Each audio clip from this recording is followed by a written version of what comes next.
Muy buenos días, bienvenidos a el 9º Foro Costa Rica en Marcha de la Academia de Centroamérica, el cual hemos titulado ¿Qué factores influyen para aumentar la resiliencia de las cadenas globales de valor? Posibles lecciones para Costa Rica. Para hablar sobre este importante tema de cuál es el impacto de la COVID-19 en las cadenas globales del valor, de qué manera las cadenas globales de valor pueden reducir los impactos de este tipo. He invitado a 4 expertos a los cuales les agradecemos enormemente su participación. En primer lugar, hemos invitado al doctor Glenn Aguilar de Leiden University de los Países Bajos. Bienvenido, doctor Aguilar. Luego, a don Jorge Sequeira, director general de CINDE. Bienvenido, Jorge. Y posteriormente tendremos la participación de don Juan Pablo Guzmán, que es Country Leader de Concentrix. Bienvenido, don Juan Pablo. Y también don Gustavo Barrantes, quien es Supply Chain Associate Director de Microvention. Bienvenido, don Gustavo. Muchas gracias a los 4 por haber aceptado participar en este evento. La organización del evento es muy sencilla. Vamos a tener 2 presentaciones, una del doctor Glenn Aguilar, otra de don Jorge Sequeira. Posteriormente entraríamos a un conversatorio con los 4 participantes, donde al inicio del conversatorio tanto don Juan Pablo como don Gustavo nos contarán qué hacen sus empresas en Costa Rica y luego pues hablaremos sobre temas relacionados de cómo sus empresas se enfrentan a la crisis del COVID-19, cómo es que han aumentado la resiliencia de las cadenas de valor en las que participan, etc. Se sientan libres de presentar sus preguntas, sus observaciones de manera escrita, utilizando la facilidad de chat de Zoom o bien la sección de preguntas y respuestas. Sin más, una vez más, bienvenidos a todos. Y le cedo la palabra al doctor Glenn Aguilar, quien nos va a hacer la presentación principal, resiliencia en las cadenas globales de valor durante el COVID-19. Adelante, don Glenn. Muchas gracias por la introducción, don Ricardo, y bueno, bienvenidos a todos. En este momento nada más voy a poner el setting de mi presentación. Compartirla, espero que la puedan ver en este momento. ¿Me pueden confirmar? Sí, se ve bien. Correcto. Ok. Se ve bien. Perfecto, gracias, don Ricardo. Bueno, como mencionó don Ricardo, mi nombre es Glenn Aguilar y soy un investigador de la Universidad de Leiden de los Países Bajos. Mis investigaciones han abarcado el área de sustentabilidad y me he enfocado mucho en lo que es el analizar sistemas socioeconómicos y ambientales y conectarlos en diferentes modelos para tratar de entender cuál es el impacto de manera cuantitativa de diferentes estrategias que podemos implementar. Lo que les voy a mostrar hoy ha sido uno de los resultados de mis últimas investigaciones que está relacionado con lo que estamos viviendo a diario, básicamente, que es el COVID, la pandemia, y cómo esto se relaciona con las cadenas globales de valor. Mi presentación está dividida en 4 partes. Lo primero es, vamos a identificar qué significa resiliencia, específicamente para las cadenas globales de valor.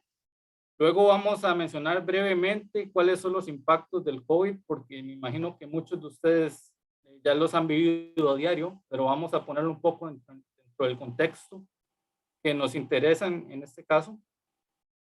Lo tercero es entrar en detalles sobre modelos dinámicos y un caso de estudio, el cual estudiamos aquí en los Países Bajos, que es sobre semiconductores. Y lo interesante de este es que no solo aplica a los Países Bajos, sino es lo que ha pasado a nivel mundial desde el inicio de la pandemia del año pasado. Finalmente voy a terminar introduciendo algunas lecciones que hemos aprendido durante esta investigación y que probablemente nos puedan servir para la discusión más adelante. Ahora, ¿qué es la resiliencia? Esta palabra a mí me parece muy interesante porque se utiliza en muchas áreas de estudio en realidad. Si vemos el principio, algunos de los principios, por lo que entiendo, es de hecho en psicología, donde se ha utilizado para determinar o saber cuál es la capacidad de un individuo ante eventos adversos. Ahora, en otras disciplinas como interdisciplinarias, como el área de sustentabilidad, y ahorita que estamos hablando de cadenas de valor y también de suministros, podemos hablar de que un sistema también tiene resiliencia, que significa que tiene capacidad de cambio ante eventos disruptivos. ¿Qué es un evento disruptivo? Bueno, estos pueden ser de muchas formas, pueden ser de maneras naturales, como huracanes, terremotos, etcétera. Pueden ser precisamente lo que estamos pasando con el COVID, ¿verdad? Y tener un virus que está afectando diferentes sistemas socioeconómicos. El punto es que hay un momento dado en el que sucede algo en el que el sistema tiene que adaptarse. Y la capacidad que tiene ese sistema para adaptarse es lo que vamos a considerar como resiliencia. Ahora, la resiliencia tiene muchísimas definiciones, pero a mí me gusta mucho enfocarla con estos tres principios, que son rapidez, resistencia y flexibilidad. Como ven, la analogía que me gusta utilizar aquí es sobre un bote en una tormenta. Entonces vamos a ver los principios en términos de este bote que tenemos en la foto. Entonces, ¿qué quiere decir resistencia? Bueno, la resistencia es la capacidad del sistema de mantener su función o tolerar varias presiones sin perder funcionalidad. Si lo consideramos en el bote de la tormenta, la resistencia tiene que ver con mantener el bote a flote, porque esa es la función del bote. Ahora, con rapidez es qué tan rápido tarda el sistema en recuperarse. Entonces, supongamos que estamos en esta tormenta, el bote tiene algunos daños, se le cayó el techo, tenemos que arreglar, hacer algunas reparaciones. Lo que tardemos en poner ese bote a flote de nuevo y recuperarlo a su estado original o a otro estado es lo que se entiende por rapidez. Y la flexibilidad tiene que ver con la capacidad de satisfacer necesidades del sistema a través de otras alternativas o otros subsistemas. Ahora, haciendo un zoom dentro del bote, si pensamos en los tripulantes, bueno, su función es sobrevivir. Si hubiera otro bote salvavidas o algún helicóptero que llegue ahí, estaríamos utilizando otro subsistema y en el cual estaríamos sobreviviendo a la tempestad. Lo que voy a hacer de ahora en adelante es poner estos principios en el contexto de cadenas de valor y ver qué ha sucedido durante el COVID. Ahora, todos sabemos de que el COVID ha afectado en muchísimas áreas. Sin duda alguna ha sido uno de los eventos disruptivos más trascendentales que hemos tenido, especialmente en nuestras generaciones. Y por supuesto que ha afectado muchos sistemas, tanto sociales como económicos. Para dar unos ejemplos de esto, bueno, muy práctico, podemos pensar en el cese de actividades comerciales o la detención de fábricas o el comercio internacional, que ha sido una de las pautas que han tomado, bueno, que ha sido producto de la toma de decisiones en los gobiernos y bueno, ha influido indirectamente dentro de diferentes industrias y sectores productivos. Y tal vez lo más interesante es que cuando uno habla de impactos, se suele pensar de que son aspectos negativos. Pero si vemos el COVID en detalle y si lo pensamos en el contexto de diferentes actividades productivas, lo que nos hemos dado cuenta es que definitivamente para algunas cadenas de valor y algunos sectores productivos ha habido un efecto negativo, pero para otros, de hecho, ha sido todo lo contrario y ha sido positivo para aumentar productividad y, bueno, mantener las actividades a flote. Ahora, esto puede levantar un montón de preguntas y, de hecho, eso es lo que me gustaría explicar con el caso de estudio para entender un poco a lo que me estoy refiriendo.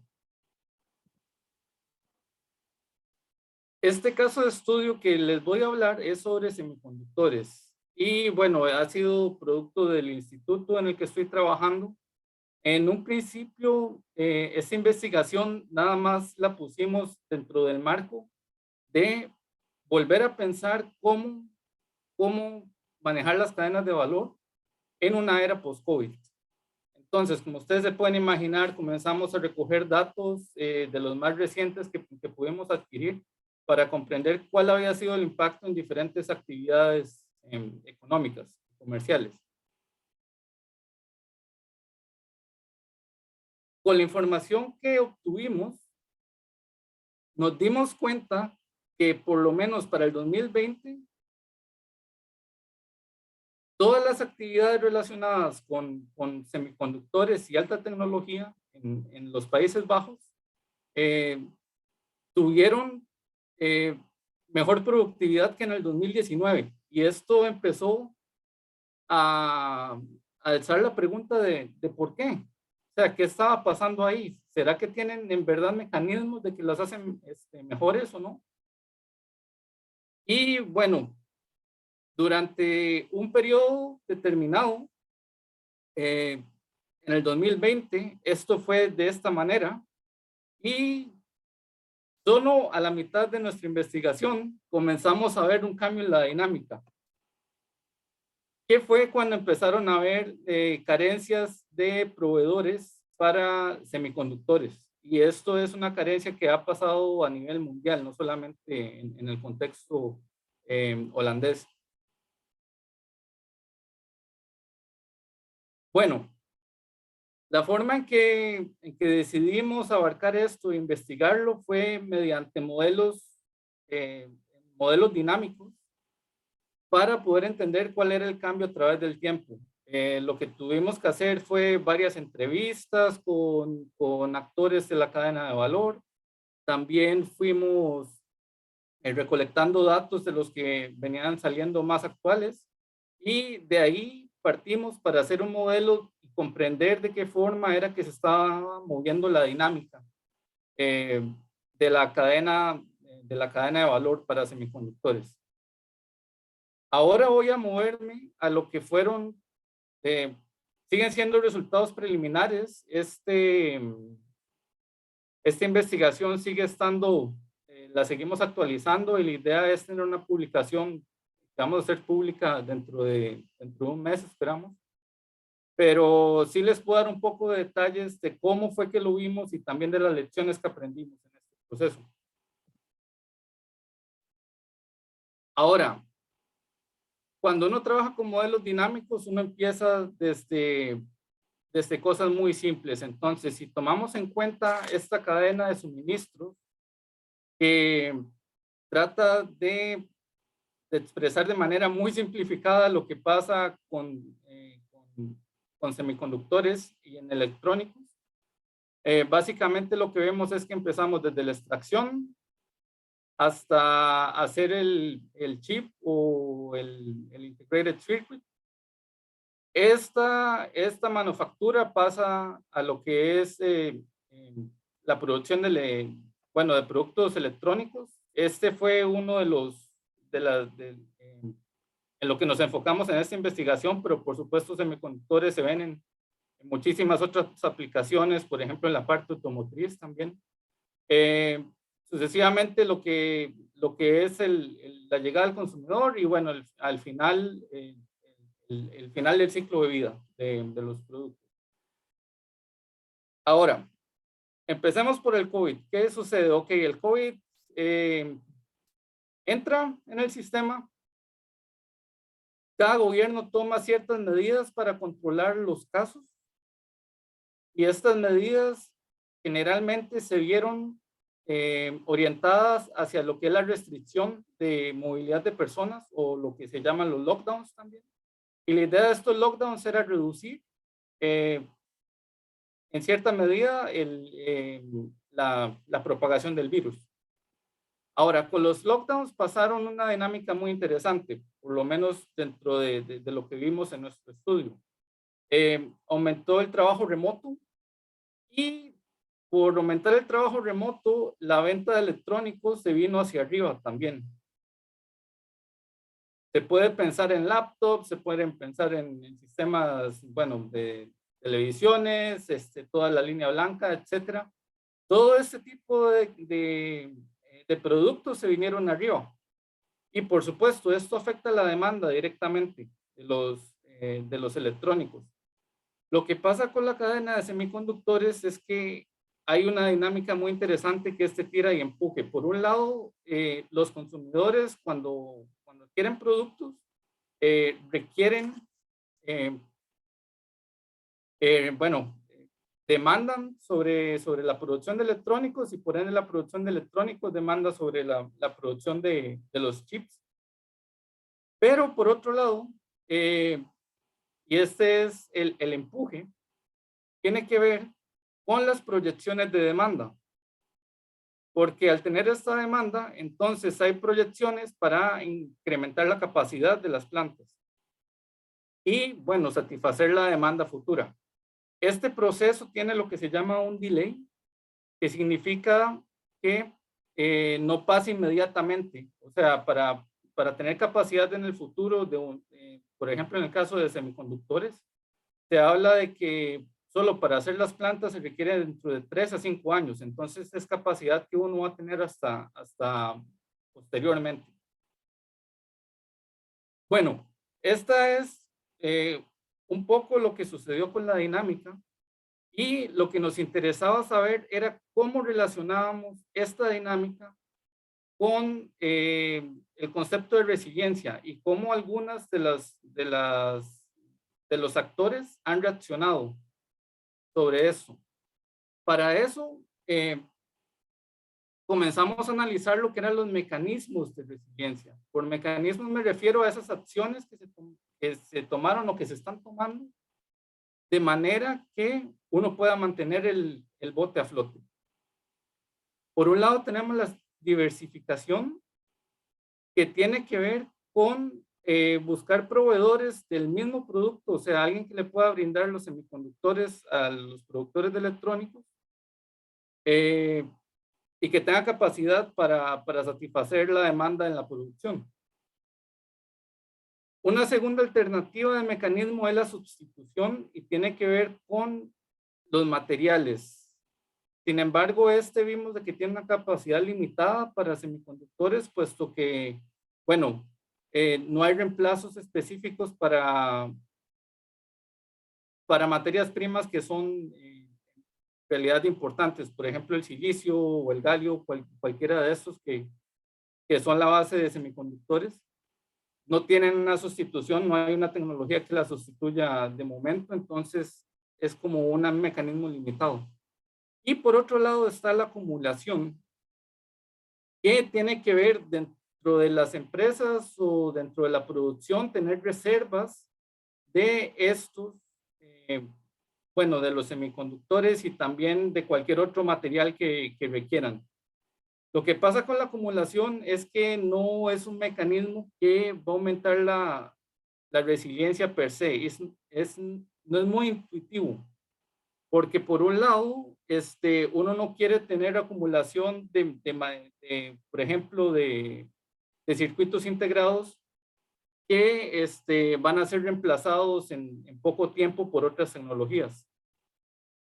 Y también hay una dinámica con los precios que es importante considerar cuando se tiene acumulación. Sin embargo, por lo que notamos de las entrevistas es que algunas empresas, inclusive gobiernos, están poniendo en marcha planes para tener cierta acumulación o stock de los materiales que se requiere para mantener la cadena de valor de semiconductores. Ahora me gustaría reflexionar en 4 puntos, perdón, que creo que han sido las lecciones más importantes en esta investigación. El primero es que la resiliencia de un sistema es dinámica y esto trato de enfatizarlo mucho porque usualmente pensamos en acciones que pasen en un momento dado, pero como es dinámico quiere decir de que va a cambiar a través del tiempo. No todo el tiempo se puede mantener una resiliencia de un sistema, puesto que el tiempo cambia y por ende el sistema va a cambiar también su resiliencia como una propiedad. Lo segundo es que la resiliencia de un sistema no significa resiliencia global.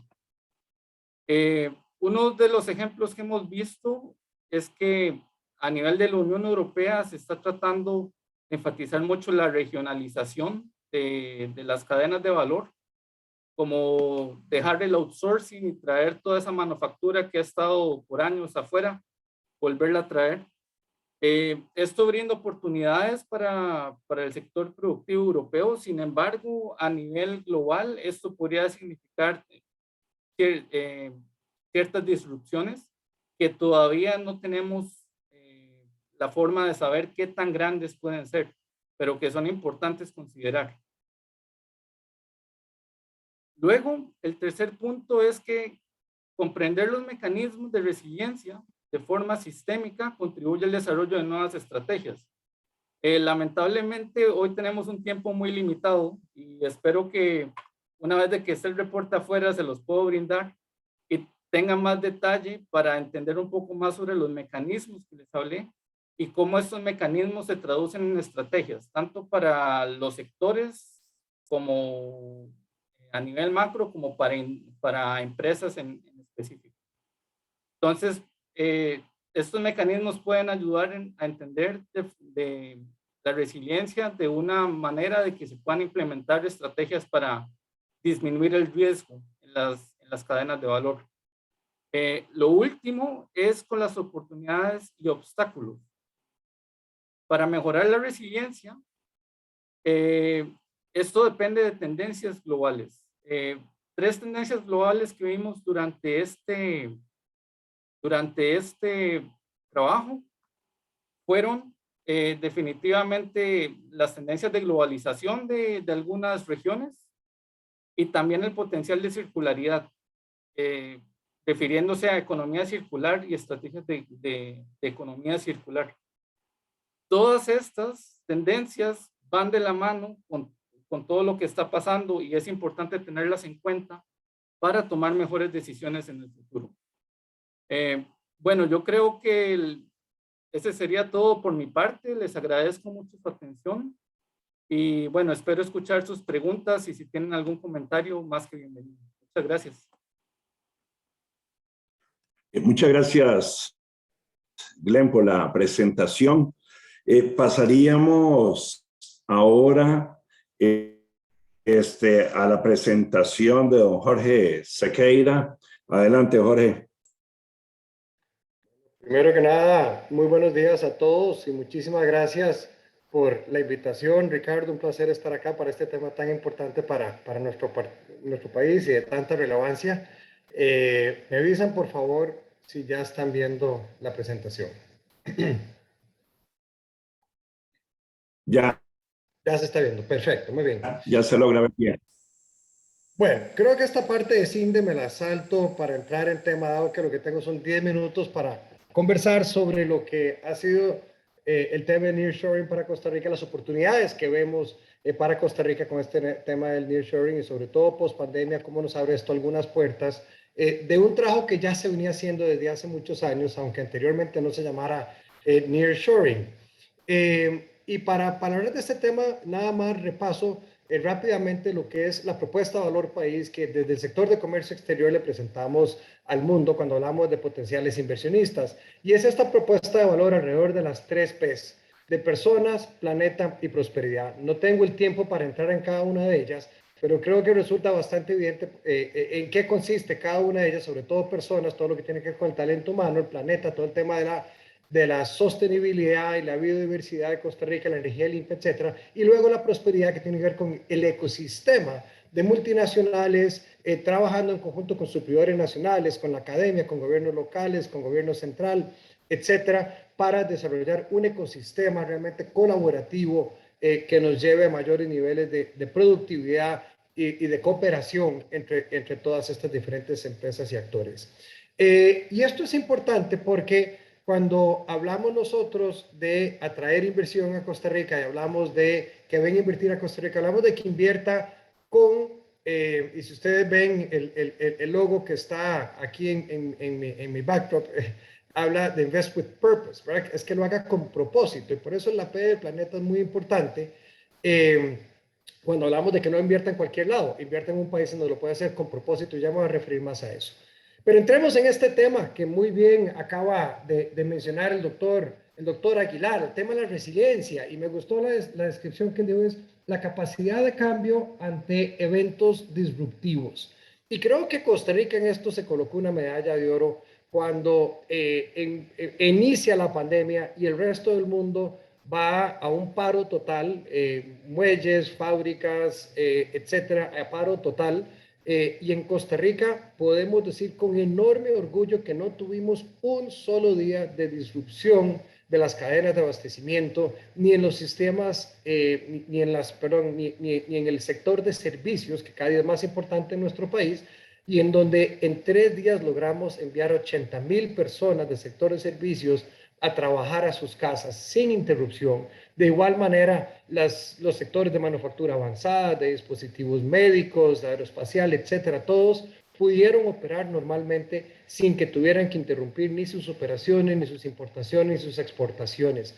Y eso nos llevó realmente más bien a tener un año récord de empleo en medio de la pandemia, en donde logramos generar 20,000 empleos nuevos el año pasado, gracias a ese crecimiento que más bien las empresas vieron, y ese fue el mejor ejemplo de nearshoring, es decir, las empresas vieron cómo en Asia, en Europa del Este y en otras partes del mundo sus operaciones se veían completamente impactadas y paralizadas, mientras que en Costa Rica seguíamos operando con normalidad, a pesar de esas circunstancias tan difíciles. Bueno, eso hizo que viniera mucha inversión buscando esa tranquilidad de hacer negocios en Costa Rica y esa capacidad de nuestro país de resolver, de responder y de reconfigurar, que tiene que ver mucho con lo que ahorita el doctor Aguilar estaba mencionando. Y me gustó cómo él mencionó la importancia de que esto debe ser de una manera sistémica, sistemática. Bueno, así fue como en Costa Rica lo resolvimos, y todos los que están escuchándonos hoy probablemente recuerdan las mesas de trabajo que pusimos en donde, bueno, con más de 80 actores de todas las cámaras empresariales, el sector público, CINDE, etcétera, todas las organizaciones que estaban involucradas en estas cadenas, colaboramos de manera realmente muy proactiva e inmediata para lograr estos resultados. Y resalto esto porque de verdad que esto está en el corazón y está en el centro de nuestra estrategia de nearshoring. Que Costa Rica pueda presumir de esta capacidad de resiliencia es una de nuestras fortalezas más importantes.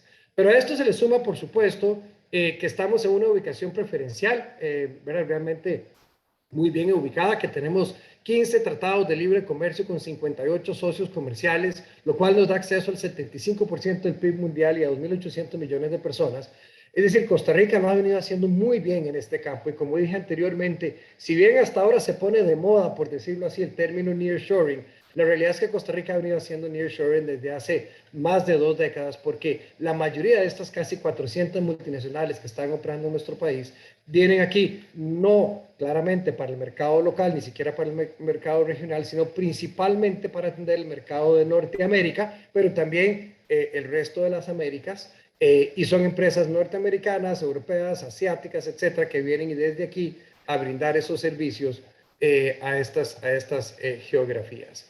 El BID identifica 4 tipos de oportunidades para el nearshoring, aquellas que llama quick wins, que son aquellos en donde América Latina, en este caso Costa Rica, ya exporta a los Estados Unidos, y estos por supuesto son estos a los que me estoy refiriendo de este crecimiento que se dio el año pasado, que estamos viendo este año y que ahorita gráficamente lo vamos a ver con toda claridad, de cómo empresas que ya están exportando a los Estados Unidos, sobre todo a Norteamérica, bueno, lo están haciendo ahora con mayor intensidad, que están creciendo. Vemos las empresas contratar prácticamente todas las semanas, hacemos anuncios de empresas nuevas que llegan a nuestro país y de empresas que ya están aquí y que están agregando nuevas líneas, nuevas áreas de negocios, ¿verdad? Contratando, gracias a Dios, a miles de costarricenses. Luego tenemos, de acuerdo con este gráfico del BID, las oportunidades de mediano plazo, que son aquellos en donde hoy en día no se está exportando a Estados Unidos, pero que sí tiene la oportunidad de exportar hacia los Estados Unidos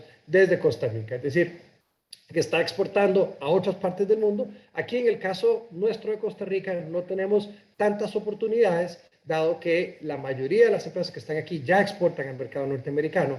Y luego están las oportunidades de largo plazo, que son aquellas que Estados Unidos importa de otras regiones y que desde Costa Rica, en este caso, todavía no se exporta, pero que estamos suficientemente cerca de las posibilidades. Aquí sí, desde CINDE y en trabajo en colaboración con Comex y con Procomer, trabajamos fuertemente en identificar estos sectores. Un buen ejemplo de esto podría ser el sector farmacéutico, en donde Bayer recientemente anuncia una gran inversión aquí en Costa Rica, una mega inversión de $200 millones, y que nos abre la posibilidad entonces de un nuevo gran sector, como es hoy en día el sector de dispositivos médicos, y esto solo para mencionar un ejemplo de muchos otros sectores que creemos que tienen potencial en el mediano y largo plazo. Esas son las áreas en donde nosotros, por lo menos desde CINDE, estamos poniendo más atención en ese 1 y 3, y vemos cómo, lo que les mencionaba anteriormente, el crecimiento, ¿verdad?, de estas cadenas de valor desde Costa Rica es particularmente, aquí estoy usando 2 ejemplos, este primero es el de dispositivos médicos, ha venido teniendo un crecimiento exponencial en las últimas 2 décadas, y este año esperamos que logre superar la meta de los $5,000 millones en el 2021. Es decir, es un sector que vemos cómo no solo crece, sino que cada vez es más sofisticado, y claramente su mercado principal, la inmensa mayoría de estas exportaciones van al mercado norteamericano y son empresas de todas partes del mundo, incluyendo europeas y asiáticas. Lo mismo sucede en el sector de servicios, en donde, de nuevo, las empresas que vienen a brindar estos servicios, sean para in-house o sea para sus clientes globales, ¿verdad?, desde Costa Rica, han venido creciendo de una manera muy acelerada, con especial énfasis en los servicios basados en el conocimiento, y vemos como también aquí es un crecimiento exponencial que este año CINDE estima superará los $6,000 millones, convirtiéndose o manteniéndose, mejor dicho, como el principal sector exportador de nuestro país, incluso por encima, ¿verdad?, de dispositivos médicos y del turismo, aún en el pico del turismo. Aquí lo podemos ver de esta forma, cómo ha venido transformándose, ¿verdad?, el sector exportador a través de los años. Y perdón, estoy viendo que se nos quedó aquí el gráfico del 2019, era el gráfico del 2000 que teníamos aquí originalmente, creo que la última versión se cambió, y disculpas por eso. Pero vean ustedes cómo ya en Costa Rica, pues la mitad de los servicios, de las exportaciones, ¿verdad?, de los servicios tienen que ver con servicios basados en el conocimiento, además de telecomunicaciones. Y bueno, evidentemente el turismo este año se ve más bajo, aquí se puede comparar con el 19, ¿verdad?, debido, por supuesto, al tema de la pandemia. Ahora, consideramos que Costa Rica, claramente, y así lo ha dicho el BID, lo han dicho otros organismos, realmente está en una posición privilegiada para beneficiarse de este fenómeno del nearshoring. Bueno, primero que nada, la resiliencia comprobada, a la cual ya me referí, y lo comprobamos con esos datos que están ahí claramente, en donde continuamos creciendo esas exportaciones en las cadenas globales de valor, a pesar de esa gran crisis que tuvimos con la pandemia el año pasado y que por supuesto se ha mantenido este año. Más de 400 multinacionales que pueden dar fe de esta resiliencia y de esta capacidad de respuesta que ha mostrado el país. la ubicación geográfica estratégica, por supuesto nuestra mano de obra calificada, que es la razón principal por la cual vienen las empresas a nuestro país, la alta disponibilidad de tecnología, la buena conectividad, una política de apoyo a la IED que se ha mantenido en el tiempo con condiciones y un marco regulatorio efectivo y seguridad jurídica para las empresas. Todo esto es realmente una combinación ganadora de factores para que nuestro país sea uno de los grandes beneficiados de este fenómeno del nearshoring. Aquí quiero también ilustrar con algunos ejemplos y bueno, por supuesto tenemos a dos invitados hoy, uno precisamente del sector de dispositivos médicos y otro del sector de servicios, que van a poder ellos dar fe de todo esto que estamos conversando y cuál ha sido su propia experiencia. Pero bueno, vemos que el año pasado se confirmaron 81 nuevos proyectos entre nuevas empresas y reinversiones significativas, ¿verdad? De países tan diversos como Alemania, Japón, India, Israel y otros que vienen a atender el mercado norteamericano principalmente. Y bueno, todos vimos, por supuesto, la decisión de Intel de regresar a Costa Rica en sus operaciones de ensamble y prueba, que es realmente un paso importantísimo para nuestro país y que obedece a todo este gran fenómeno global. Pero a los pocos días de ese anuncio también Terumo Microvention, y ahora Juan Pablo nos contará más del tema, también anuncia la construcción de una nueva instalación, una empresa japonesa, bueno, estadounidense, con base, con headquarters en Japón, con una inversión de 80 millones para contratar también si mal no recuerdo, casi 2,000 costarricenses, de nuevo, dentro de este gran fenómeno del nearshoring.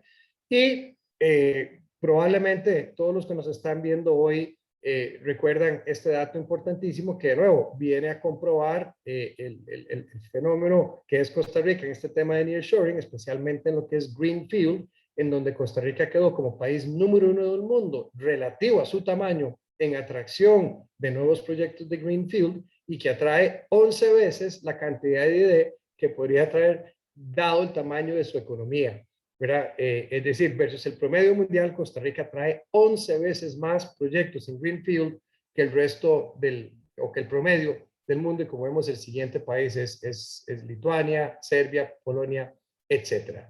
Y bueno, aquí algunos ejemplos ya para cerrar. El caso de Intel, que anuncia 600 millones de inversión en su nueva planta, también con más de 1,000 empleos. Y esto, pues, por supuesto, aquí se habló de 750, pero creo que ya estamos hablando en este momento casi de los 1,000 empleos que están contratando en total entre lo que es la planta y también para el sector de servicios, que también está creciendo. Y es un ejemplo clarísimo de todo este fenómeno del cual estamos hablando.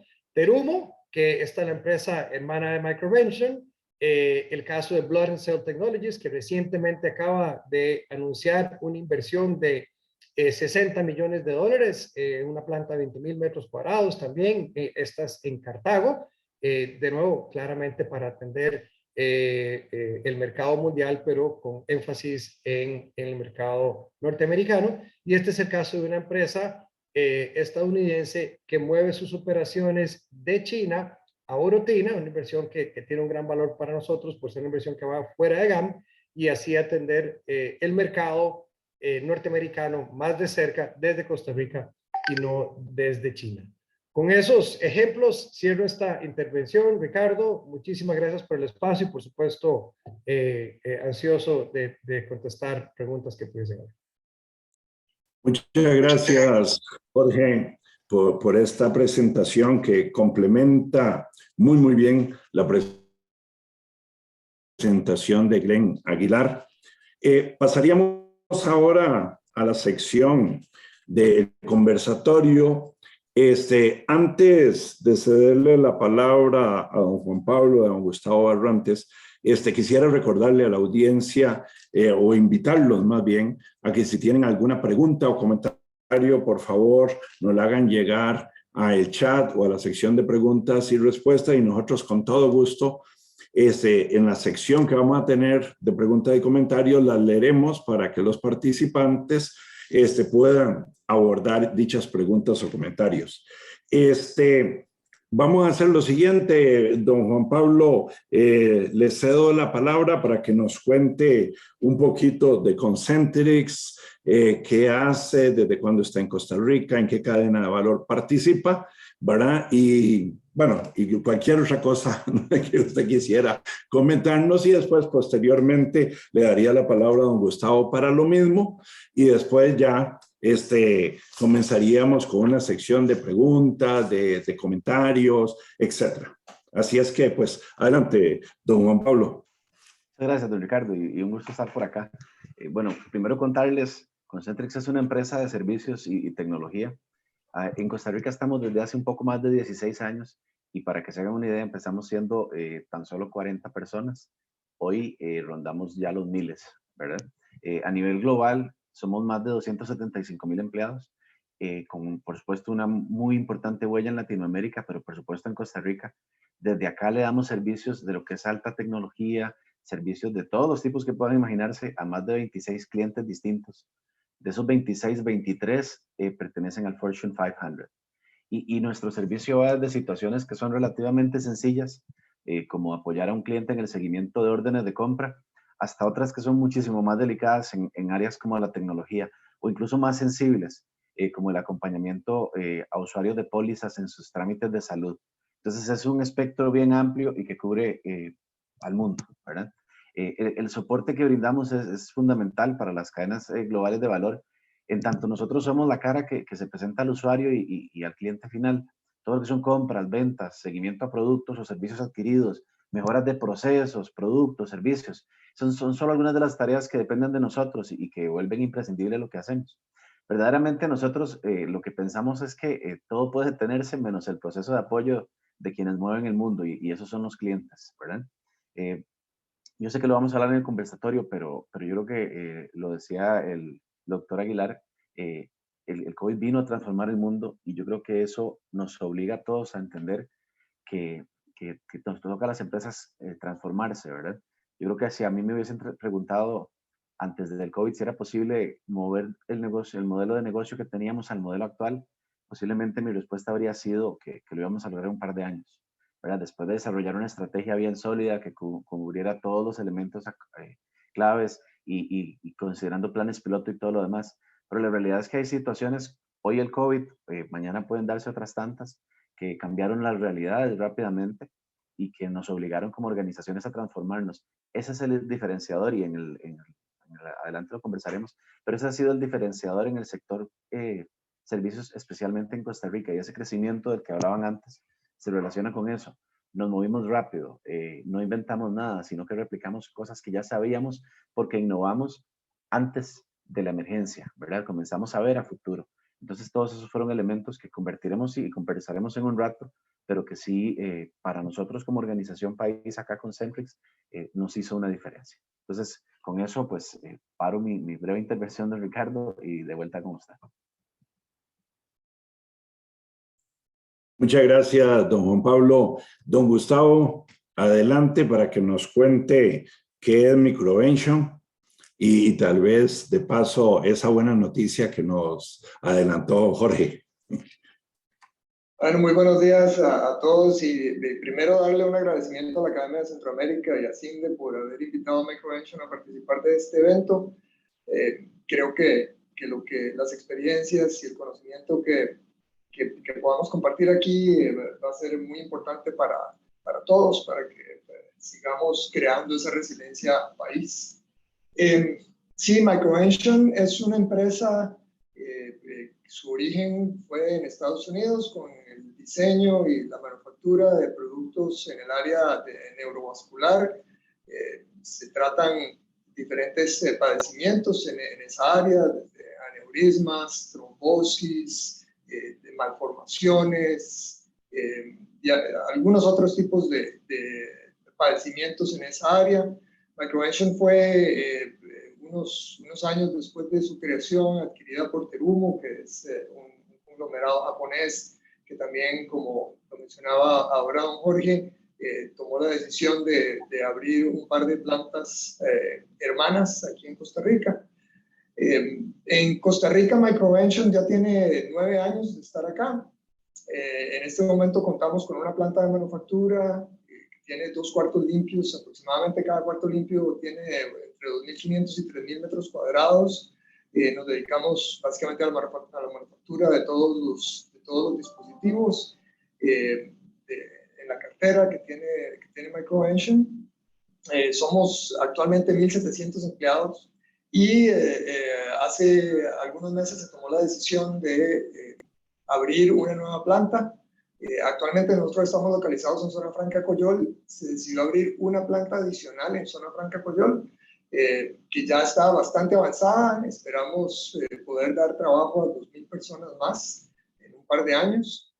Ya los trabajos de construcción e incluso validación de 2 cuartos limpios adicionales de aproximadamente 3.000 metros cuadrados cada uno están bastante avanzados.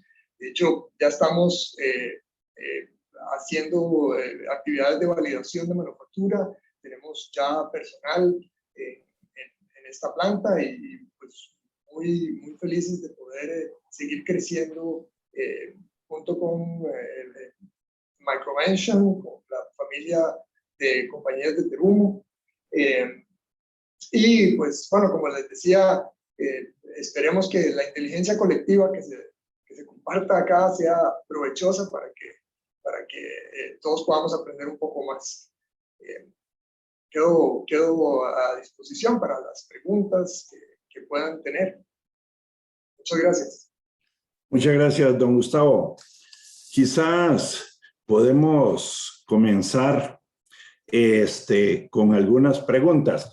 Voy a hacer un cambio. Yo tenía unas preguntas, pero creo más valioso comenzar con las preguntas de la audiencia. Y una de las preguntas que llegó de la audiencia, creo que podríamos hacérsela a todos, aunque la persona indicó que era para Jorge, pero habla de que ante esta grandiosa oportunidad, así la interpreto yo, del nearshoring, ¿cómo vemos el reto de la oferta del recurso humano en Costa Rica y de otras infraestructuras, ¿verdad? Y vis a vis lo que también están pasando en otros países que podríamos considerar competidores de Costa Rica en atraer ese nearshoring o esas inversiones extranjeras asociadas al nearshoring. Entonces, no sé, Jorge, si quisieras comenzar vos y vamos haciendo una ronda. Claro, Ricardo, con mucho gusto y gracias a Luis por la pregunta. Como le puse ahí, ese es el tema, ¿verdad? Y daría para hacer un foro exclusivamente solo sobre ese tema, como Ricardo sabe muy bien y hemos hablado sobre este tema en múltiples ocasiones. Este país realmente tiene, para ponerlo muy tico, tiene que pellizcarse. El talento humano, como ya lo dijimos, es nuestra principal fortaleza, pero hoy también se convierte en nuestra principal ancla.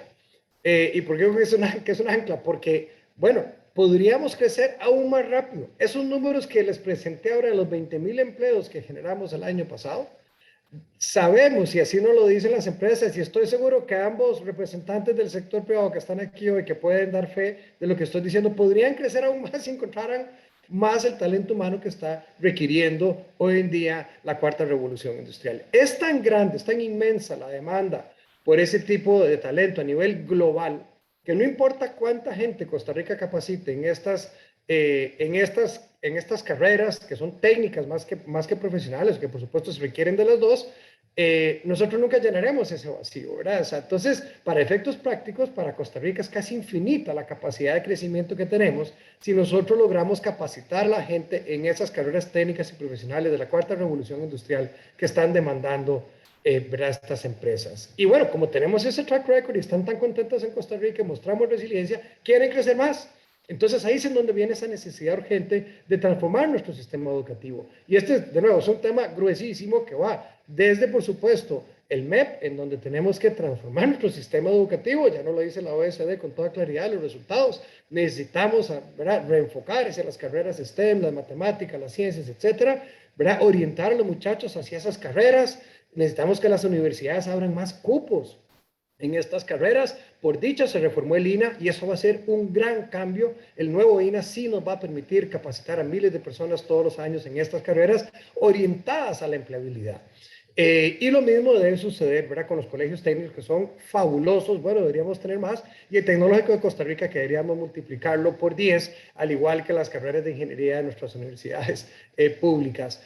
Igual, importantísima la reforma al CONASUP para que el sector privado académico pueda también llenar en parte ese vacío, en buena parte, ¿verdad?, que es imposible para las universidades públicas llenar en el corto plazo. Y aquí cierro mi intervención, Ricardo, diciendo que no estamos de brazos cruzados. El año pasado brindamos 50,000 becas de Coursera para que la gente que estaba en sus casas sin poder salir, y muchos de ellos desempleados, pudieran aprovechar gratuitamente los más de 3,000 cursos en línea que tiene Coursera, ¿verdad? De manera que con 50, lo que llamamos learning paths o rutas de aprendizaje, las personas pudieran autocapacitarse, hacer lo que se llama el reskilling o el upskilling, ¿verdad?, propio, para lograr la empleabilidad. Eso fue el año pasado. Este año, y con la ayuda del gobierno, estamos con el proyecto Talent Up, que en este momento, y gracias a un presupuesto extraordinario que aprobó la Asamblea Legislativa por instancia del Ministerio de Trabajo, que fueron 7,200 millones de colones, se están capacitando unas 7,500 personas en este momento, justo hacia la empleabilidad. Hicimos un inventario de las necesidades que tienen las diferentes empresas, ¿verdad?, pero con puestos que están ahí abiertos, esperando a que llegue el candidato, en temas como diseño 3D, por ejemplo, para la parte de alineamientos dentales, todo lo que es computación en la nube, lo que es ciberseguridad, lo que es servicio al cliente, lo que es finanzas y contabilidad bilingües, etcétera. Entonces, estamos dando estos cursos a 7,500 personas, pero hacia la empleabilidad, para ayudarle entonces a las empresas a seguir creciendo en nuestro país con talento que ya viene precalificado gracias a esta iniciativa, con el apoyo también del gobierno, por supuesto. Gracias, Jorge. Don Juan Pablo. Gracias. Yo creo que en función de lo que dice don Jorge, yo estoy totalmente de acuerdo, ¿verdad? Pero creo que el papel de las cámaras empresariales es fundamental. No podemos esperar que sea CINDE y el gobierno el que maneje todo este esfuerzo, ¿verdad? La realidad es que nosotros como empresa tenemos que invertir en desarrollar a la gente, aunque todavía no los tengamos con nosotros. ¿Y a qué me refiero con esto? Costa Rica se ha posicionado a través del tiempo en el lugar favorito para los inversionistas, por todo lo que el país trae, ¿verdad? Calidad, gente desarrollada, estabilidad política, estabilidad social, etcétera. Incluso en una zona que es complicada como a veces puede ser Centroamérica, ¿verdad? Pero la realidad es que cada vez es más difícil conseguir talento y el mercado se nos está gastando. Entonces, ¿qué es lo que considero yo que tenemos que hacer como organizaciones privadas? Invertir en la gente, ¿verdad? Si tenemos problemas con gente que no habla suficiente inglés, bueno, hay empresas que ya estamos dando clases de inglés gratuitas a candidatos y queden o no queden contratados, les estamos desarrollando ese nivel. Igual a nivel técnico, ¿verdad? Mucha gente está intentando moverse a crecer en el área de tecnología porque traemos muchas empresas de tecnología. Bueno, como empresas también nosotros deberíamos de desarrollar nuestro capital humano interno y prepararlos para esos retos. Si nosotros mismos podemos darles la posibilidad, porque tenemos ¿verdad?, una opción dentro de la organización, fantástico, pero si no, de todas maneras estamos generando conocimiento para que se transfiera a otras empresas luego y con eso para bienestar del país. Entonces, como decía don Jorge al principio, es un tema para un foro completo, definitivamente, pero me parece a mí que tiene que ser un esfuerzo conjunto del desarrollo de la gente. La gente no va a seguir creciendo sola, tenemos que acompañarlos desde todas las posiciones. Gracias. Gracias, don Juan Pablo. Don Gustavo. Bueno, tal vez nada más para redondear algunos de los conceptos que ya se han manifestado y no redundar mucho, completamente en línea con lo que se ha mencionado anteriormente. En Microvention, definitivamente uno de los temas cuando se estaba decidiendo dónde ubicar la nueva planta de manufactura fue precisamente el evaluar si íbamos a tener suficiente mano de obra calificada para poder llevar a cabo el plan que se tenía, poner una planta y donde la expectativa es poder contratar a 2,000 personas, pues no es cosa tan sencilla, ¿verdad? simple y sencillamente decir que, bueno, vamos a dar mucho trabajo, pero el tema es, existe, esa cantidad de personas está disponible. Y creo que el enfoque es eso, tenemos que hacerlas que esas personas estén disponibles. Tenemos que aprovechar el sistema educativo del país, que ya ofrece un alto acceso para que las personas puedan completar su educación primaria, secundaria e incluso universitaria, pero tenemos que potenciar eso y ayudar para que estas personas realmente puedan adherirse a este esfuerzo en los campos en los que existe demanda. En el caso particular de MicroVention, hemos hecho ya convenios con institutos privados, donde nosotros les hemos explicado las operaciones de manufactura que nosotros hacemos. Les hemos ayudado con equipos básicos para que ellos puedan ir entrenando en las destrezas que se necesitan, no solo las destrezas manuales, sino el entender cómo seguir los procedimientos que en industria médica son muy importantes de que sean seguidos al pie de la letra, el grado de atención, cómo poder comprobar si una pieza está cumpliendo con el estándar de calidad o no lo está cumpliendo.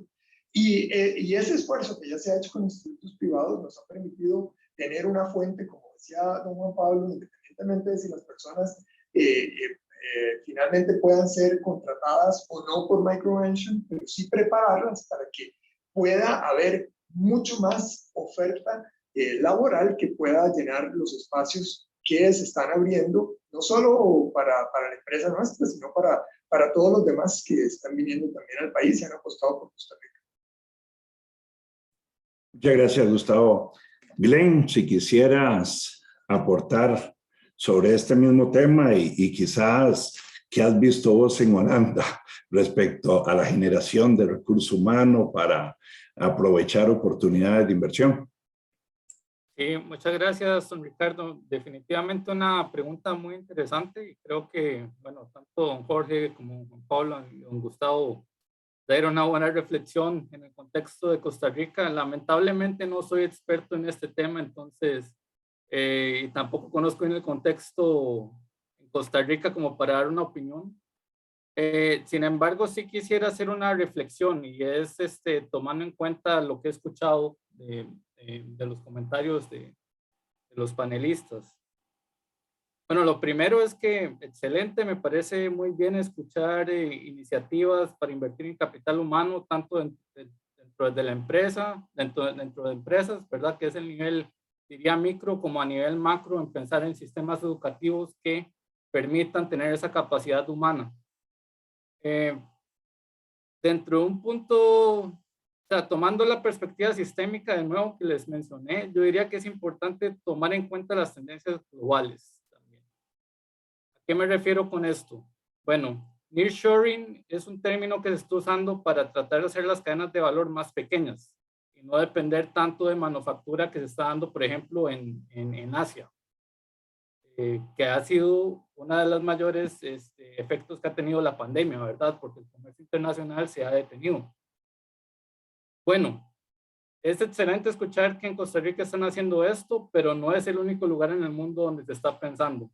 Dentro de la Unión Europea la narrativa es exactamente la misma. Están tratando de regionalizar, hacer el nearshoring y tratar de traer todo de vuelta a casa, como dicen, ¿verdad? O la producción de vuelta a casa. Ni que se diga si pensamos en las políticas del señor Trump hace unos años también, ¿verdad? Toda esta narrativa se ha estado sosteniendo. O sea, hubo un momento en las cadenas de valor donde el mundo se abrió, ¿verdad? Que fue el outsourcing, invirtamos en otros países y contribuyamos a tener productos más baratos, teniendo manufacturas en países donde es fácil, bueno, donde se hay más posibilidades para generar valor agregado porque sale más barata la manufactura. Bueno, esa tendencia ahorita globalmente está cambiando y ahorita es no, más bien estamos tratando de regionalizar, estamos tratando de traer todo de vuelta a casa y definitivamente por lo que escucho durante la pandemia a corto plazo, Costa Rica ha tenido lo que se podría decir una buena resiliencia, ¿verdad? Ha tenido capacidad adaptativa Sin embargo, si uno considera esta tendencia global, puede ser que en un futuro este no sea el caso, ¿verdad? Habrían casos en los que más bien la inversión se pueda perder debido a que todo el mundo está haciendo lo mismo, el nearshoring. Y creo que para pensar en términos de largo plazo es importante también considerar estas narrativas que se están dando a nivel mundial. No sé, me gustaría escuchar su opinión de los panelistas, tanto don Ricardo, don Jorge, Juan Pablo, don Gustavo, porque creo de que de momento lo que he escuchado es que en términos del sistema como se está viendo el país como tal, pero es importante tener en cuenta cuáles son las interacciones con el resto del mundo. Tal vez ustedes nos puedan ampliar un poco si esto es algo que se considera dentro de las estrategias que se plantean. Excelente, Glenn. Muchas gracias. Voy a dejar esa pregunta para darle pie a otra pregunta que hay de la audiencia y volvemos con tu pregunta porque me parece interesante escuchar de Jorge y de los dos empresarios acá o funcionarios de multinacionales sobre este tema, ¿verdad? Cómo están viendo en términos sistémicos, ¿verdad?, las tendencias globales. Pero antes, permítanme plantearles una pregunta que hace don Otón Solís y dice, las tensiones políticas en Nicaragua y otros países de la región ¿benefician la posición competitiva de Costa Rica o más bien la afectan? Jorge. Gracias, don Otón. Excelente pregunta. Y bueno, me va a encantar escuchar la opinión de Juan Pablo, ¿verdad? Sobre tal vez en el sector de ellos particularmente. Pero la respuesta corta desde nuestra perspectiva es que para nosotros prácticamente todo es negativo, don Otón, muy poco positivo. ¿Por qué? Porque nosotros, o sea, nos hace mucho ruido, ¿verdad? A veces desde afuera, usted lo sabe muy bien, tristemente nos ven como una sola región, ¿verdad? Y no todo el mundo, aunque eso ha venido cambiando, por supuesto, en los últimos años, por suerte, ¿verdad? Y Costa Rica se ve cada vez más como un oasis, pero a veces sí ven esto como, como una sola región, entonces todo ese ruido de lo que pasa y las caravanas y el Triángulo Norte y lo que está pasando en Nicaragua, pues por supuesto desde nuestra perspectiva solo nos resta y no nos suma. ¿Por qué no nos suma? Porque nosotros no competimos por inversión con ellos. Y perdón aquí, no quiero por palabras en boca de Gustavo, algo, pero ni Terumo, ni Intel, ni ninguna de estas empresas estaría considerando irse a instalar en Nicaragua. La verdad es que competimos por un tipo de inversión muy diferente. Entonces, no es como que si les va mal a ellos, entonces se nos va a venir la inversión para acá, porque la verdad es que no atraemos el mismo tipo de inversión, don Otón. Entonces, tristemente, para nosotros eso solo ruido nos hace. Y luego más bien comentaremos sobre este tema del doctor Aguilar y de que no estamos solos en el mundo, ¿verdad? Y que ciertamente hay otros países y otras geografías que sí son competidores feroces nuestros, como es el caso de México, como es el caso de Colombia, la misma Dominicana en el sector de dispositivos médicos para ciertos tipos de dispositivos médicos, pero vamos a dejar eso si nos da el tiempo para conversarlo más adelante. Gracias, Jorge. No sé si alguno de los demás panelistas quisiera tocar el tema de la pregunta de don Otón. Don Juan Pablo. Gracias, don Ricardo. Yo creo que lo que menciona don Jorge es cierto, ¿verdad? Definitivamente genera un ruido negativo. Tal vez la ventaja que hemos tenido como país es que a través del tiempo la conflictividad de la zona y la manera en cómo el país se desenvuelve y la estabilidad y todo lo demás nos ha puesto como un oasis, ¿verdad? Y la realidad es que creo que lo vemos en muchos sectores, ¿verdad? Por eso las empresas siguen invirtiendo y Costa Rica y todo lo demás. Pero don Glenn decía hace un rato algo clave y es, eso es hoy, ¿verdad? ¿Qué va a pasar en el futuro? Tenemos que entender que las cosas tienen que ir cambiando en las regiones. Colombia hace unos años no era un lugar a donde se fuese la inversión extranjera directa, por todo lo que sabemos, ¿verdad? La realidad es que ya eso no es así. Colombia es un competidor directo en todos los sectores. Posiblemente don Gustavo les cuente en la línea médica, pero en la parte de servicios es fiera la competencia con Colombia. Igualmente con México. Entonces, la realidad es que por hoy podemos decir, bueno, sí, todavía en algunas áreas nos sigue ayudando, como nos diferenciamos por nuestra estabilidad política, social, etcétera, pero en el mediano y largo plazo eso va a cambiar y ya está cambiando en algunos países. Gracias, don Juan Pablo. Don Gustavo, si quiere referir a esa pregunta, don Otón. Sí, vamos a ver, no voy a reiterar mucho en el asunto, no nos ayuda mucho, nos hace mucho ruido, o nos hace ruido.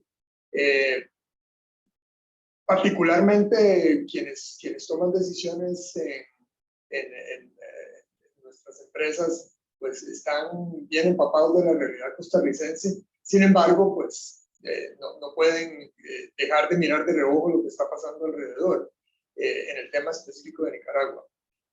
Con respecto a los competidores, sí, efectivamente, como se manifiesta, hay otros países, no estamos solos en esta visión del nearshoring, y estamos solos en estas estrategias. Lo que sí es, Costa Rica ha avanzado bastante y ha tomado,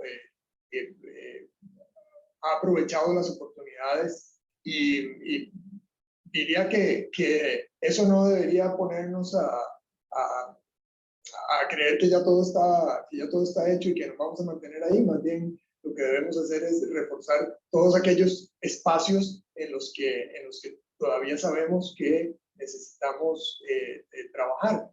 Ahí vi algunos comentarios también en el chat y aprovecho nada más para referirme rápidamente, ¿verdad? Cuando me refería al tema de aprovechar el acceso a la educación que hay en Costa Rica, me refería precisamente a que aquí muy fácilmente las personas pueden accesar a la educación. Hay un tema paralelo que tiene que ver con la calidad de esa educación. Pero sí, en Costa Rica tenemos un alto índice de accesibilidad a la educación y eso es algo que tenemos que creo que como una fortaleza echar mano. Muchas gracias, don Gustavo. Bueno, comenzaríamos, si les parece, con Jorge a abordar la pregunta o interrogante que nos planteó el doctor Aguilar sobre esta visión sistémica y cómo se ve lo que está pasando en otros países y si esto del nearshoring realmente va a exacerbar la competencia a nivel internacional por la atracción de flujos de inversión extranjera directa, etcétera, etcétera. Creo que realmente sería interesante oírlos, así es que Jorge, adelante. Sí, gracias, Ricardo. Y el doctor hizo mención también al otro término, reshoring, ¿verdad? Que también es competencia nuestra, por supuesto, ¿verdad? Todas aquellas empresas norteamericanas, en este caso, o canadienses, que traen de Asia a sus países de vuelta. Lo que pasa es que efectivamente los costos siguen siendo muy altos. Entonces, ¿verdad? El diferencial de costo entre irme a un país asiático, o sea, China o cualquier otro, ¿verdad? Vietnam o el que fuera, a Estados Unidos de un solo golpe, claramente es muy fuerte. Ahí es donde está la oportunidad para países como Colombia, México y Costa Rica. Ahora, en esto tenemos que ser realistas. Veamos el caso de México. Hace unos meses estaba visitando un potencial inversionista aquí, pero conversando sobre este tema, precisamente, estaba en Monterrey y me decía, bueno, es que los de Saltillo pretenden competir con nosotros y no se dan cuenta que ellos están 1 hora más lejos de la frontera que nosotros. 1 hora más lejos. Y ya eso los ponía en sus ojos en gran desventaja, porque ellos están a 2 horas y media de Laredo, ahí se montan en la I-35 y desde ahí un camión llega en horas prácticamente a cualquier ciudad grande de los Estados Unidos. Eso es con lo que competimos. Además, con una mano de obra que es la tercera parte del salario mínimo en la zona norte de México, en muchas zonas, no en Monterrey, pero en muchas zonas fronterizas sobre todo, es la tercera parte del salario mínimo en Costa Rica, la tercera parte. Y la energía cuesta la mitad. Y están a la par de la frontera, ¿verdad? Eso es con lo que tenemos que competir. Entonces ya sabemos que aquellos sectores en los cuales el costo es el factor, Costa Rica ahí no va a poder ganar esa batalla. Ni Colombia, ni Dominicana, ni Panamá. O sea, es decir, ahí México, no importa quién esté en el gobierno, va a seguir siendo un imán para la atracción de la inversión extranjera y ciertamente con el nearshoring han visto un crecimiento muy fuerte también de llegada de inversión en todos estos sectores, aeroespacial, automotriz, el mismo dispositivos médicos, muchos de estos sectores donde ellos son realmente una potencia mundial, dado que están pegados a ese gran mercado. Entonces tenemos que ser muy realistas ahí en dónde podemos competir y en dónde no. Y luego tenemos un Colombia que, como muy bien dijo Juan Pablo, hace 10 o 15 años ni siquiera lo teníamos en el radar, pero Colombia es un país con una población educadísima, con una gran economía que tiene además la capacidad de atraer inversión para su propio mercado interno, porque es un mercado 10 veces más grande que el nuestro, ¿verdad? Entonces, Colombia, la verdad, es un gran competidor para nosotros en el sector servicios y Concentrix por dar fe de esto, ¿verdad? Lo vemos. Hoy vi un anuncio, por cierto, de otra, una empresa Teleperformance francesa que tiene presencia aquí en Costa Rica, contratando también miles de personas en Colombia. Es decir, es un país que va a seguir haciendo bien las cosas y qué bueno que es así. Creo que Costa Rica lo que necesita enfocarse entonces es en cuáles son esos nichos en los que tenemos esa ventaja competitiva sostenible en el tiempo. Y esa propuesta de 3Ps que presenté al principio, creemos que es esa propuesta integral que da la ventaja competitiva que muy pocos países del mundo pueden dar. Esa P de planeta, el poder ofrecer ya hoy un 99.5% de energía limpia y renovable. ¿Qué significa eso para los cientos de empresas multinacionales que están haciendo un compromiso ahora en la COP26 y desde mucho antes las RE100 y todas estas que dicen tenemos un compromiso de ser carbono neutral? Bueno, venga a Costa Rica y usted se conecta a nuestra matriz energética y va a ser carbono neutral en todo su consumo eléctrico, ¿verdad? El día 1. Bueno, ¿cuántos países del mundo pueden ofrecer eso? Ese es el tipo de cosas, ¿verdad? Más en nuestra estabilidad democrática, social, económica, etcétera. Todos estos factores son una combinación muy poderosa y por eso Costa Rica sigue siendo realmente un gran candidato para beneficiarse del fenómeno del nearshoring, pero tenemos que hacer la tarea. Hay que capacitar a la gente, que ya lo hablamos ampliamente, pero hay otros temas. Tramitología nos está matando. La tramitología nos está matando. Este es un tema que Ricardo ha estudiado ampliamente, conoce muy bien, y podríamos hablar otro foro solo de ese tema, ¿verdad? El tema de la infraestructura, ¿verdad? De todo tipo de infraestructura. Necesitamos urgentemente mejorarla y traerla a niveles de primer mundo, y así la lista de temas es amplia. Así que no podemos confiarnos de que porque tenemos una buena propuesta de valor y lo hemos hecho bien hasta ahora, nos podemos quedar tranquilos. De ninguna manera. Tenemos que más bien pellizcarnos, vuelvo a usar esa expresión tica, y si queremos seguir siendo exitosos y sacar a Costa Rica de esta trampa al ingreso medio, tenemos todavía que cambiar muchas cosas. Gracias, Jorge. No sé si perdón, don Juan Pablo o don Gustavo quisiera ampliar algo más de la pregunta que lanzó don Glenn o lo que acaba de decir Jorge.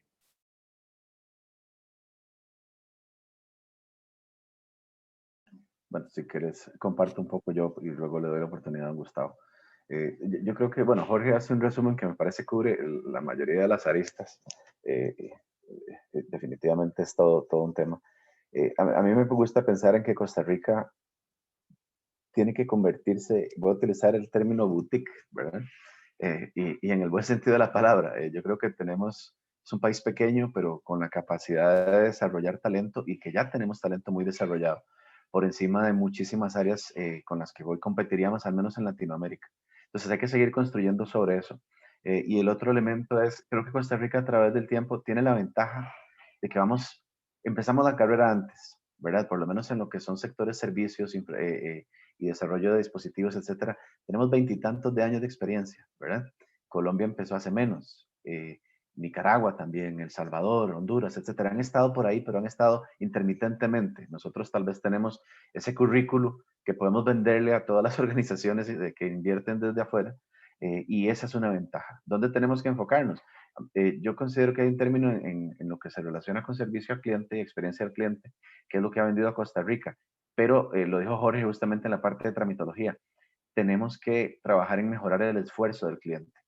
Ya no se trata de la satisfacción del cliente, ya no se trata, ¿verdad?, de si los clientes van a referirnos a sus amigos o no para que vengan e inviertan en el país. Se trata de cómo los clientes que ven a Costa Rica como un potencial lugar de inversión entiendan el país como un lugar donde mi esfuerzo para poder trabajar desde ahí es mínimo las cosas van a salir bien desde el principio, porque el país ha considerado todas las distintas aristas que yo como inversionista tengo, ¿verdad? Esas son mi opinión. Gracias, Pablo. En mi caso tal vez nada más añadir que esa ventaja de la que hablamos por tal vez haber entrado en la carrera un poquito antes, no, definitivamente no tiene que convertirse en algo para que ya nos sintamos a gusto y satisfechos y que no nos movamos más adelante. En el caso de las empresas de manufactura de dispositivos médicos y manufactura en general, yo creo que es el poder, y estamos tratando de dar pasos en ese camino. Ya hay varios ejemplos donde podemos, dentro de la cadena de valor, podemos añadir ciertas otras servicios, actividades que permitan que podamos dar una oferta más completa, ¿verdad? Entonces, para ser un poco más específico en esto, nosotros normalmente, en el caso de dispositivos médicos, tenemos poca injerencia en general, aunque hay casos donde ya se están haciendo, en empresas donde ya se está haciendo esfuerzos en el diseño de productos, pero creo que esa es una oportunidad donde nosotros podemos entrar más. Tenemos personal capacitado para poder hacer este tipo de trabajo. En servicios de back office tenemos también profesionales que pueden dedicarse a esto y ensanchar más, ¿verdad? Agregar más eslabones a esa cadena de valor, que eso creo que es algo que deberíamos también seguir trabajando. Gracias, don Gustavo. Hay una pregunta que tenemos acá desde antes, que es sobre este concepto de resiliencia. Y me parece que entre todos los temas que se han abordado hoy, y pensando precisamente en el término cadena de valor, incremento de la productividad y la competitividad, que son temas que se han estado hablando hoy para garantizar que Costa Rica pueda seguir atrayendo este tipo de inversiones y demás. El tema de clústeres, me gustaría que lo abordemos, y entonces me gustaría oír de ustedes cómo ha avanzado la idea de un clúster en ciencias de la vida. ¿Qué potencial le ven ustedes a esa iniciativa como una herramienta para atender algunos de estos retos? E igualmente a Glenn, si conoce de la importancia de los clústeres en los Países Bajos como una herramienta para potenciar las ventajas competitivas de un país. Entonces, no sé, Jorge, si querés comenzar vos. Claro, Ricardo, con muchísimo gusto. Esto es un tema fundamental. Nosotros, desde CINDE, voy a hablar de la experiencia propia nuestra, y sé, Ricardo, más bien que vos sos aquí el gran experto en ese tema y lo que se está haciendo a nivel de clústeres a nivel nacional. Me parece importantísimo, con el apoyo de la ministra Lara, ¿verdad? Para todo lo que son los clústeres, además en los territorios, en logística, en muchísimas otras áreas. Pero puntualmente, en lo que me corresponde a mí, que es el área de CINDE, nosotros estamos apoyando 3 clústeres. El clúster de ciberseguridad, que es un clúster bastante consolidado, en donde ahí se hacen todo tipo de iniciativas de colaboración, sobre todo alrededor del desarrollo del talento. Volvemos otra vez al tema del talento.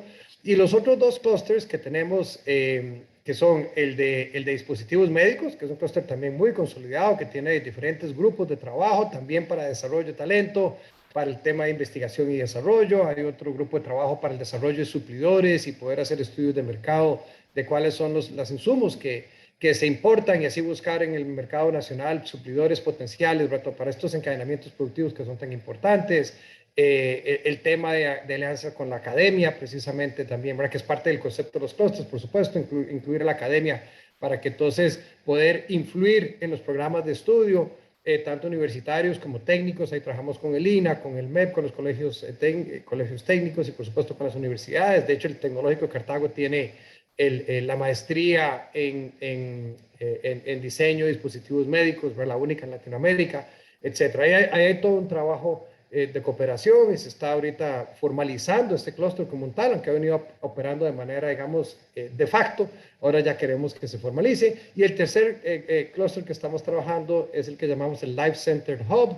Este tiene que ver con todo este concepto de ubicar a Costa Rica como un hub global para lo que es la salud y el bienestar. Y esto sí es un concepto muy amplio, ahorita es muy de visión, en donde se ponen sectores tan diversos como la biotecnología y el clúster de CR Biomed, ¿verdad? Que tiene ya muchos años de operar también. El mismo clúster de dispositivos médicos es parte de esta visión más amplia. Todo el sector farma, entra también el sector de la salud con la Cámara de la Salud y todo lo que es el turismo médico, ¿verdad? Y todo lo que es el tema de bienestar. Entonces, este sí es una visión de más largo plazo, ¿verdad? Que también estamos formalizando y que busca entonces influenciar en temas muy particulares de cada una de estas grandes áreas que mencioné.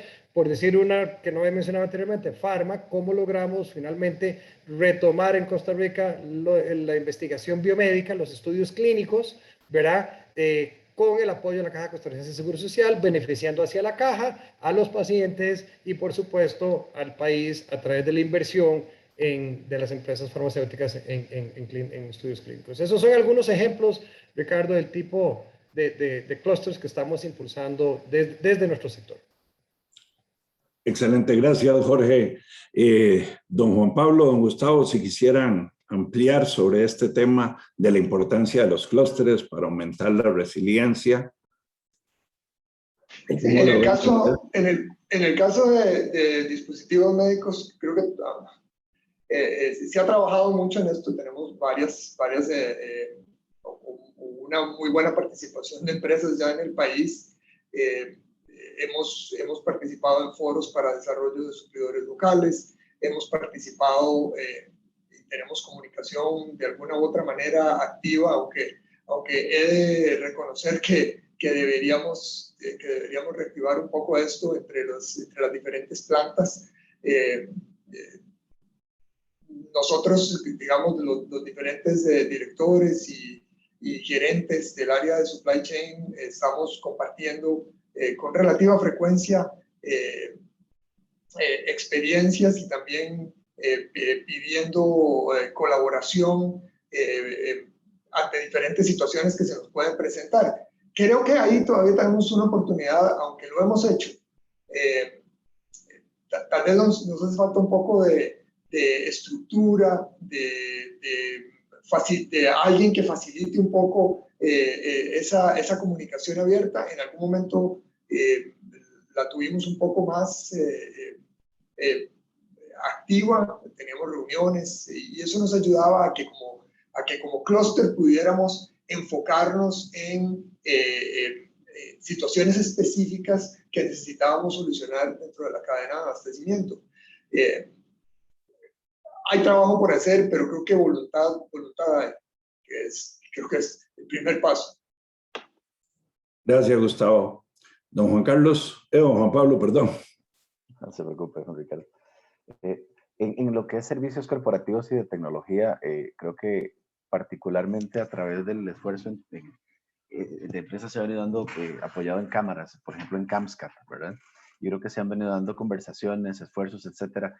La realidad es que hay mucho por hacer todavía. La competencia interna por talento a veces, ¿verdad? Se vuelve un elemento que genera dificultad para a veces compartir mejores prácticas de negocios. Ese es un hecho, ¿verdad? Somos empresas que queremos que el país salga adelante, pero también queremos que la empresa salga adelante.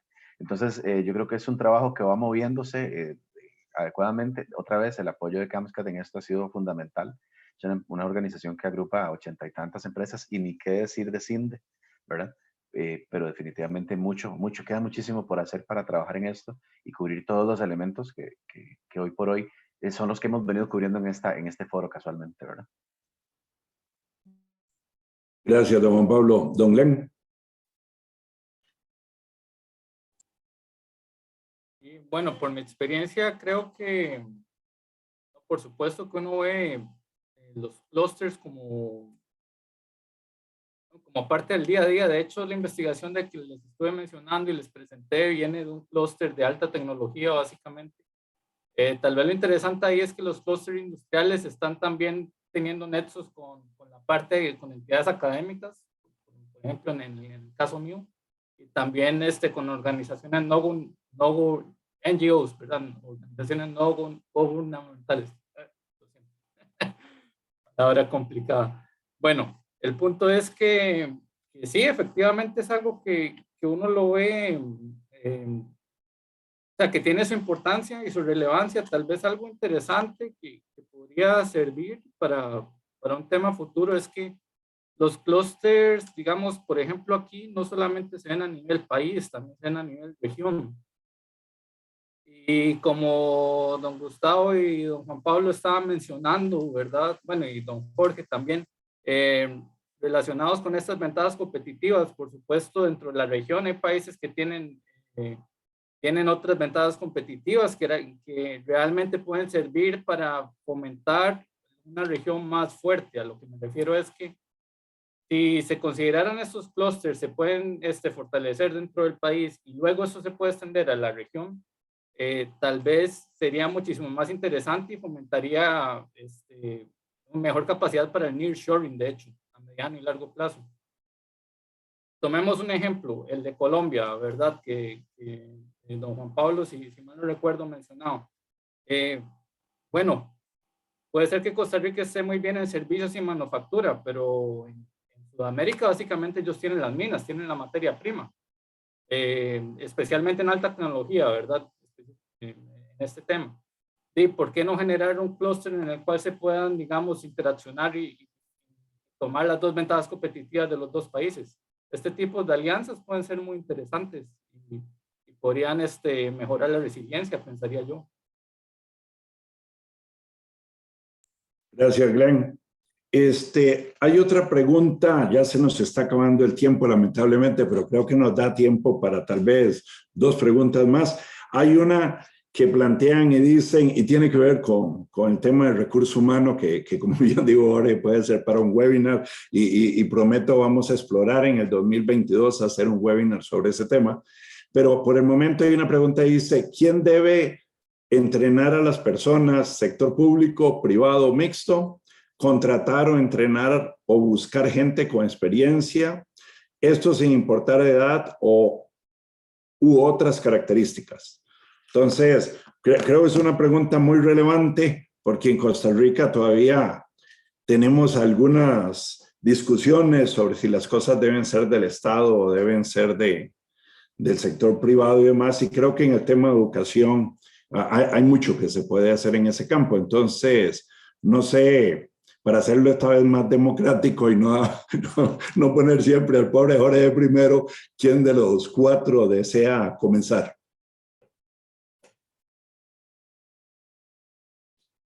Bueno, ni modo, Jorge, vas vos de primero. Me ceden el honor. Bueno, yo creo que ya un poco conversamos sobre ese tema y yo tengo que coincidir con lo que dijo Juan Pablo. Esto no puede ser, eso depender todo del gobierno, esto me lo tiene que hacer el INA o me lo tiene que hacer CINDA o alguien, no. Esto tiene que estar en las manos ya de cada empresa. Porque esto no es un problema de las empresas en Costa Rica, es un problema, este faltante global de talento es un problema mundial, ¿verdad?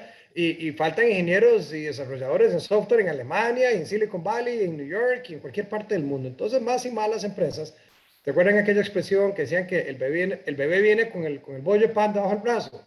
Bueno, yo lo aplico aquí y digo que las empresas tienen más y más que venir con el bollo de pan debajo del brazo, refiriéndome a que tienen que venir con su propia estrategia de desarrollo de talento. Y bueno, ya Juan Pablo, perdón que vuelvo a usarlo de ejemplo, mencionó cómo ellos están enseñando inglés, también es muy conocida, y perdón que use el ejemplo del competidor, pero digamos Sykes tiene un Sykes Academy que enseña inglés, igual, no solo para gente que van a contratar eso, sino para el país. Son 2 buenos ejemplos de empresas que están invirtiendo en el talento nacional, por supuesto, con un interés propio de contratar, pero no siempre. Muchas de estas personas van a trabajar a otras empresas o empiezan en estas empresas y luego se mueven hacia otras empresas, ¿verdad? A veces actúan de alguna forma hasta como un semillero, ¿verdad? De talento para el país. Nosotros, cuando una empresa de India, por ejemplo, llega y nos dice, es que mire, yo quiero contratar 500 ingenieros de software, ¿verdad? O 500 programadores en la nube en los siguientes 2 años. Nosotros le decimos, mire, vamos a ser muy honestos, no están ahí, usted no los va a llegar a contratar mañana y de aquí a diciembre tener los 500 contratados. No hay, pero le ayudamos a formarlos. Hagamos una estrategia y hagamos que en los siguientes 3 años, sin que usted le cause un daño a todas las demás empresas que ya están aquí en nuestro país, pueda usted ir creciendo de una manera paulatina. Y entonces, eso es como hemos estado trabajando, Ricardo y colegas. Le estamos diciendo a las empresas, La verdad, esta es la situación. Si usted quiere 20 ingenieros, adelante, no tiene ningún problema. Quiere 100 ingenieros, adelante. Si usted está hablando de 500, de 1000, de 2000, que a veces nos dicen que quieren programadores y cosas de ese tipo, hablamos de hacer un plan de desarrollo de talento. Y esa es la única forma, no hay otra, ¿verdad? Entonces, cada empresa debe ser responsable de hacer las propuestas de cómo va a desarrollar el talento, y ahí sí entramos entonces toda la institucionalidad del país, llámese CINDE, llámese el MEP, llámese el INA, llámese las universidades, todos a contribuir con esa empresa para lograr cumplir con esas expectativas de desarrollo de talento. Pero sí tiene que ser a ese nivel, ¿verdad? En donde cada empresa aporta también su parte importante para el desarrollo de talento que va a requerir. Gracias, Jorge. Don Juan Pablo, si desea agregar algo sobre ese de particular. Sí, gracias, si me permiten. Yo estoy de acuerdo con lo que mencionaba Jorge y me pongo a pensar un poco más en la realidad país. Somos 5 millones de personas, ¿verdad? La realidad es que solamente vamos a poder seguir trayendo inversión extranjera en función de que sepamos cómo gerenciar nuestro talento. Si las empresas siguen compitiendo sin invertir, se nos va a acabar el recurso y en unos años podrán quedarse solo las empresas que puedan pagar, ¿verdad? Salarios por encima de lo normal, y van a poder quedarse hasta que esos salarios sean tan altos que valga la pena para las empresas devolverse a sus ciudades originales o buscar otro lugar, ¿verdad? Entonces yo creo que la solución es esa, tenemos que invertir en la gente, tenemos que invertir como equipo y entender que no podemos seguir solo pensando en competir por el talento, sino que tenemos que desarrollarlo, lo vaya yo o no lo vaya a necesitar, porque si no de verdad se nos va a secar la fuente de los deseos eventualmente, y ese podría ser un problema serio para el país, ¿verdad? Gracias, don Juan Pablo. Don Gustavo. Definitivamente las empresas debemos, y muchos lo estamos haciendo, participar en este esfuerzo y tener y no solo es una participación esporádica, sino como parte de nuestra estrategia, desarrollar esos programas para poder tener suficiente recurso humano disponible, poder cerrar todos esos gaps que tenemos en educación, poder cerrar algunos de las necesidades específicas con capacidades específicas que necesitamos, la participación de las empresas promoviendo que más niños y niñas tengan interés por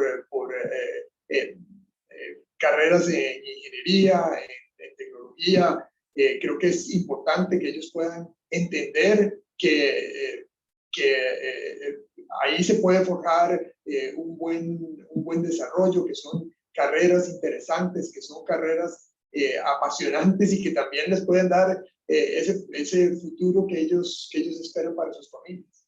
Entonces creo que sin duda las empresas tenemos que participar y muchas ya lo estamos haciendo.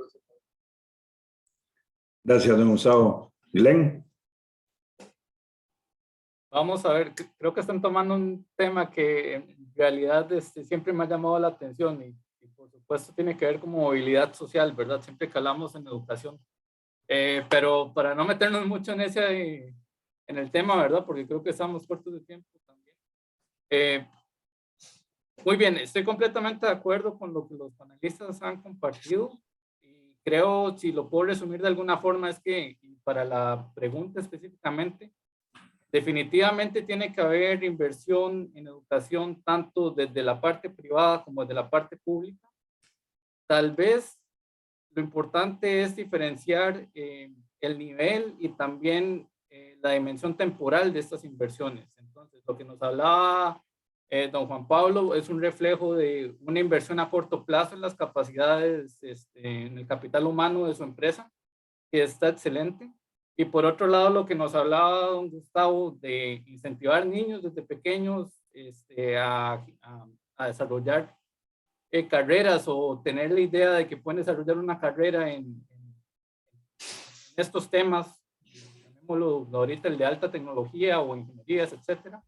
Eso es algo que se da más a un mediano y largo plazo, ¿verdad? Estamos hablando que es una estrategia hay que plantearse para más de 10, 15 años, o sea, de lo que dura el niño hasta que llega a la edad donde tiene la capacidad para, bueno, donde entra al mercado laboral, básicamente. Sí, solo quería mencionar estos dos puntos. Creo que estoy completamente de acuerdo con ambos, con lo mencionado. Y tal vez sí, poner este contexto temporal dentro de las inversiones es bastante importante. Muchas gracias, Glenn. Bueno, lamentablemente se nos fue el tiempo. Les agradecemos muchísimo el haber participado en esta actividad. Sin lugar a dudas, hemos visto no solo la importancia de aumentar la resiliencia, sino cómo Costa Rica, principalmente en los sectores de medical devices y todos los sectores de servicios de valor agregado, ha logrado mostrar una extraordinaria resiliencia, pero también, como bien señalaba Glenn, hay que tener visión sistémica y de largo plazo, ¿verdad? Y creo que todo esto nos lleva a pensar de que esto es dinámico, ¿verdad? Y ya lo han dicho ustedes, porque en esencia lo que queremos es seguir atrayendo flujos de inversión extranjera directa, generar más encadenamientos productivos, aumentar no solo las exportaciones, sino el valor agregado de las exportaciones y por ende aumentar también la productividad de las diferentes actividades que se asocian con estas empresas de zonas francas. Así es que muchísimas gracias a Jorge, a Glenn, a Juan Pablo y a Gustavo por sacar el rato y compartir con nosotros su conocimiento, y muchas gracias a todos los que nos acompañaron hasta este momento. Que tenga una feliz tarde. Buenas tardes.